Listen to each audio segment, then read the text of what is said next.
नमस्कार मंडळी, चला तर मग पड्डूची रेसिपी बनवूया। तुम्ही म्हणसाल हे काय आता नवीन नाव, व्हिडिओ पूर्ण बघा समजेलच मी असं का म्हणले ते। एका बाउलमध्ये 1 वाटी तांदूळ, 1 वाटी उडीद डाळ, अर्धी वाटी हरभरा डाळ आणि थोडी मेथी दाणे घेऊन एकसारखं मिक्स करून घेतले।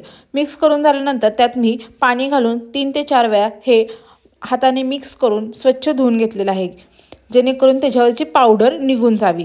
सगळी पावडर निघून गेलेली आहे। स्वच्छ धुवून मी ते 4 ते 5 तासासाठी छान भिजत ठेवणार आहे। इथे आपण 4 ते 5 तास हे छान भिजलेलं आहे। पाहू शकता अशा पद्धतीने हे भिजलेलं आहे। आता मिक्सरच्या भांड्यात काढून हे जी छान पेस्ट बनवून घेणार आहोत।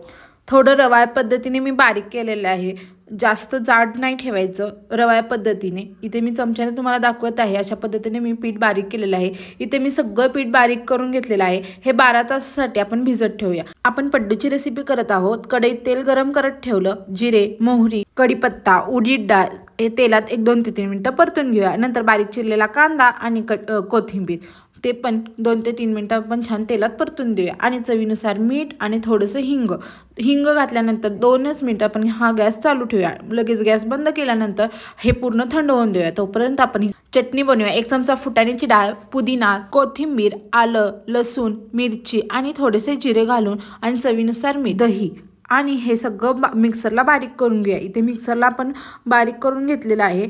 पाहू शकता अशा पद्धतीने मी मिक्सरला बारीक केलेलं आहे। इथे आपली एक चटणी झाली। आता दुसरी चटणी सांगते। 1 टोमॅटो घेतलेला आहे, आल्याचा तुकडा घेतलेला आहे, मिरची घेतलेली आहे, लसूण, चवीनुसार मीठ, कोथिंबीर आणि साखर। तुम्हाला हवी असेल तर तुम्ही कोथिंबीर घालू शकता, कोथिंबीर नाही घातली तरी चालेल। इथे आपली दुसरी चटणी तयार आहे। इथे आपले पीठ 12 तासासाठी छान भिजलेलं आहे। पाहू शकता अशा पद्धतीने आपलं पीठ छान फर्मेंट झालेलं आहे आणि मग अशी आपण कांदा कोथिंबीर केलेलं मिश्रण ह्या पिठात आपण घालून घेणार आहोत। या पिठात मीठ घालण्याची गरज नाही, आपण मगाशी करतानाच त्यात मीठ घातलेलं आहे। सगळं एकसारखं मिक्स करून घेऊया। मी तुम्हाला एक ट्रिक सांगते, आप्पे तव्याला चिटकू नयेत म्हणून आपण तवा तापत ठेव, तेल लावून कांद्याच्या साहाय्याने पूर्ण असं फिरवून घ्यायचं, जेणेकरून आपले आप्पे तव्याला चिटकत नाहीत आणि सहजपणे निघतात। आणि आपण आता तयार केलेलं पीठ आप्पे पात्रात ओतून घेऊया आणि 2 ते 3 मिनिटं छान झाकून ठेवूया। 2 ते 3 मिनिटं झाकून झाल्यानंतर पाहू शकता मी लगेच इथे आपले सहजपणे निघत आहे। दोन्ही साईडून आप्पे छान खरपूस भाजून घेऊया। इथे दोन्ही साईडने मी आप्पे खरपूस भाजून घेतलेले आहेत आणि हे एका प्लेटमध्ये काढत आहेत। मी आप्प्याच्या रेसिपीला पड्डू का म्हणले हे तुम्हाला जाणून घ्यायचं असेलच ना।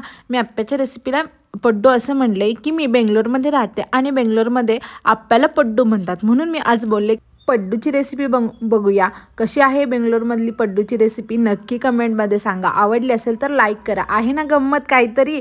अशाच नवनवीन गमतीसाठी परत नवीन रेसिपीसाठी आपल्या चॅनलला रोज भेट देत जावा आणि लाईक करा, शेअर करा आणि आपल्या चॅनलला सबस्क्राईब करा। थँक्यू।